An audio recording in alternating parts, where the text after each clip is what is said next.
Hello. In the Crown of Aragon, 639 years ago, it was March 14th, 1387. My name is Jonathan Seyfried.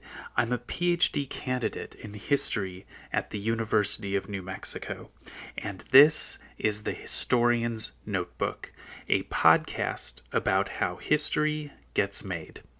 Season 1 is titled Multcara Companiona. We're looking at a document from each day of the first year of the reign of King Joan I of Aragon and Queen Violant de Bar. Let's begin today's document.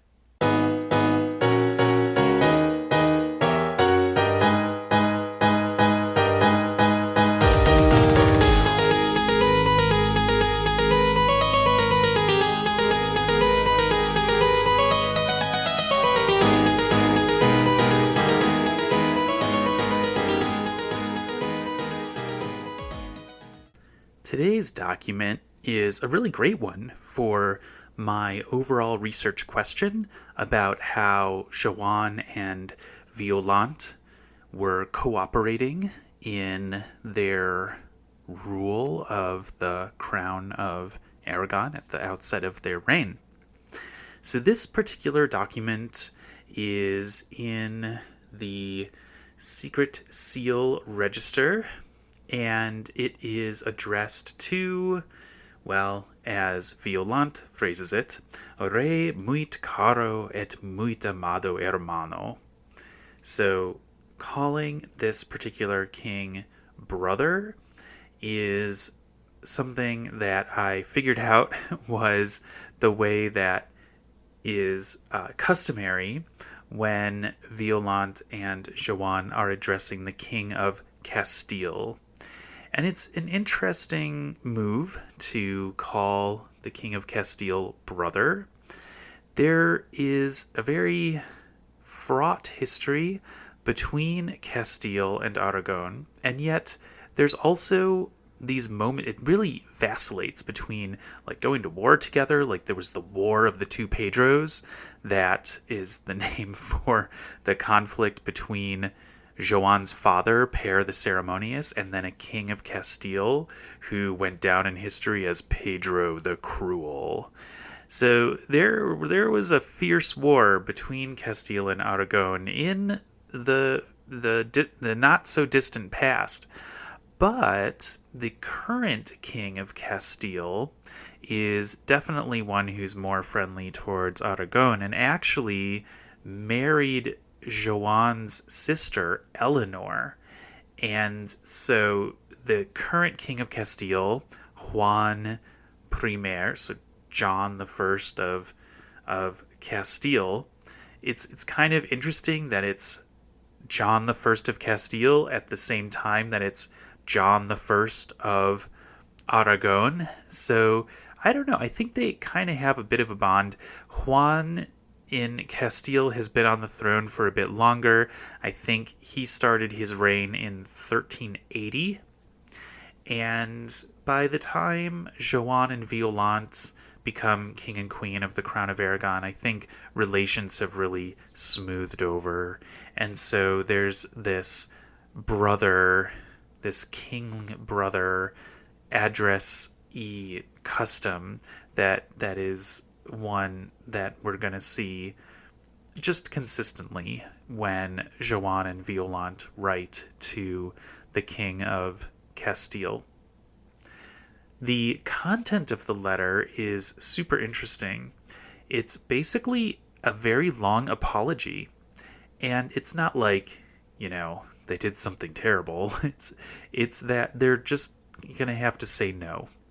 And the topic that they're saying no to is mysterious. It's referred to just as, the thing that was requested. So there was something that the King of Castile requested, and he sent 2 ambassadors. And this is super interesting too, because the ambassadors are religious figures. So they're a bishop and an archdeacon, I think. And so there's these two religious officials, these two ecclesiastical office holders, who are coming from Castile as ambassadors of the King of Castile to the Crown of Aragon. And I'm not quite sure if we can really infer all that much about the content of the request from the King of Castile by the fact that he sent religious figures as ambassadors. It could just be that that was not strange to send clerics as your ambassador for whatever kind of request you might have. Or it might be that it had something to do with some ecclesiastical management of some kind. The Kingdom of Castile was in line with the Crown of Aragon in its support of the Avignon Pope during the Great Schism. So I think that the religious figures, the ecclesiastical officials who are acting as ambassadors here, would not really have any trouble in terms of being on sort of the same side of things as the ecclesiastical officials in the Crown of Aragon. Yeah, that's kind of the best I can do when trying to think through what it means that the ambassadors were ecclesiastical officials. So the interesting part of this letter for my purposes is, it's really about halfway through, a little over halfway through the part of the letter that's on folio 95V. And I guess what I'll do is just say the line number 12 and then going on until line 16.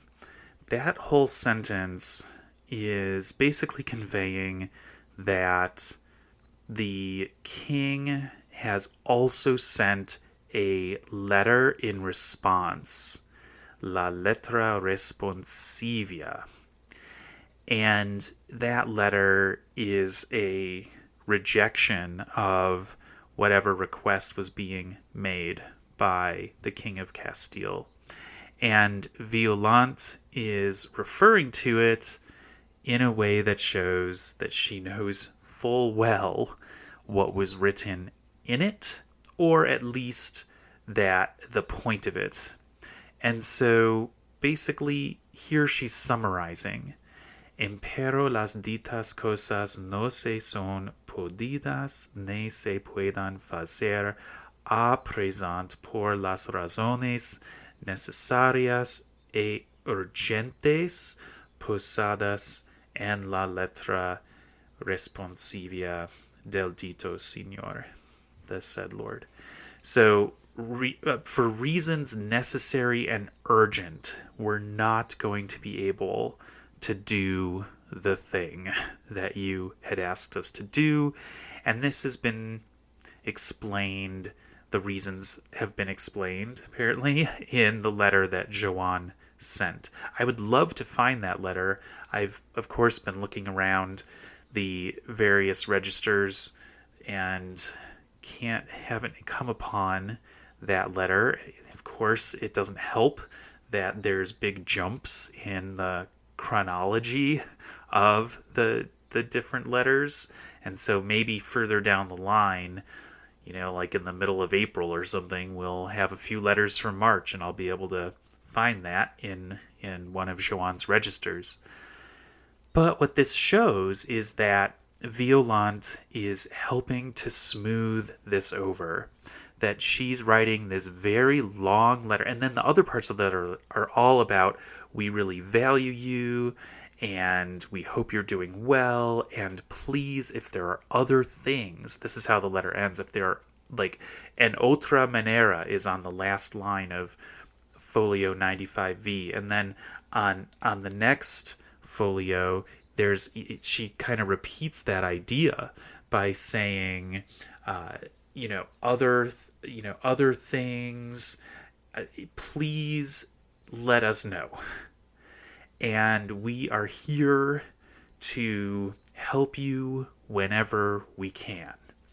So basically, Violant is, in a sense, assisting with this diplomatically difficult situation in which Joan, at the beginning of his reign, has to say no to the King of Castile.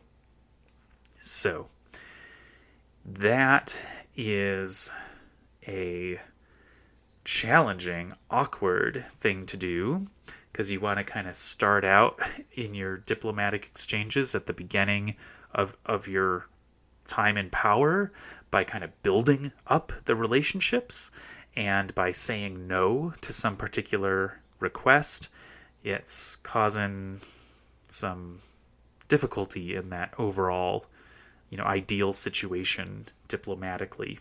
And so Violant comes in and she writes this long letter to try to reassure the King of Castile that everything is very positive in the way that they're thinking of him, and please don't give up on trying to ask us to do things, because we want to build up this relationship through doing things that benefit you, because of course then it can be reciprocated later, is the implication. So Violant is stepping in to help to smooth over this perhaps awkward or difficult situation. And so we can see here that there is this level of cooperation between Joan and Violant. If you had a king who just was handling his own business and didn't really bother to even talk to the queen, as happens, there's plenty of medieval kings who essentially ignore their wives, the queen, and so that's kind of in many ways the opposite of what's going on here. That we see evidence that Violant is participating in the maintenance of relationships, diplomatic relationships, that she is able to do so because she is confident in her familiarity of the issues. She doesn't list them out explicitly here, but it's very clear to me that the length of this letter and its tone, and also the fact that she calls out the ambassadors by name, it really does communicate that she is in the know. And therefore, I see this letter as one that does demonstrate that they're really working together and communicating a lot together about issues at hand. There's something else I wanted to point out about this document at the end, which is the language. So if you are following along really closely, you've probably noticed that when a document is written in Catalan, the word for the preposition for is per, P-E-R. It's often abbreviated as a P with a horizontal line through the descender. But this letter, it uses the word por, P-O-R, for what in English we have as the word for four.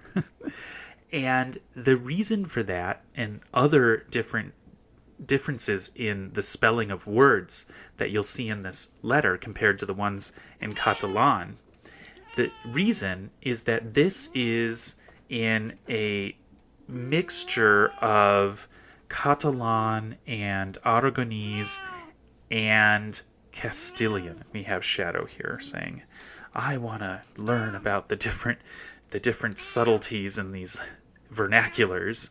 So it's interesting because we have, goodness, Shadow. Okay, come here. Oh, all right. Got Shadow on the lap, so now we can continue. All right. So the difference, so it's not consistent, okay?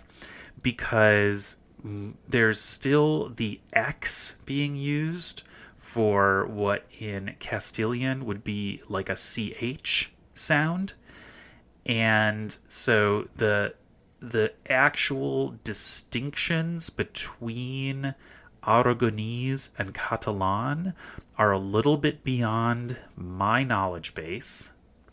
And then the moments where in Catalan and Castilian the words are very similar but have a difference in the Castilian form, I sometimes don't notice because I don't have as much experience with both languages to identify them right off the bat.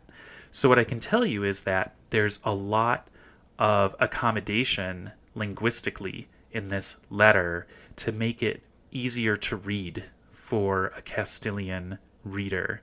And that, I think, is another example of how Violant, as well as the Chancery staff, are handling the diplomatic relationship here. Like, they're really showing through the language choice that and the spellings and such that they are sensitive to the perspective of the audience. In this case, the King of Castile, who of course would be most comfortable in the language Castilian, which today is commonly known as Spanish. So that, though, is in Iberia today not really a very accurate way of describing the language. So it would be known as Castilian in Iberia today. Okay, so a little bit of a micro attention to some of the language issues in this letter, but it does speak to the larger concern and diplomatic relationship maintenance that goes on at this time. All right.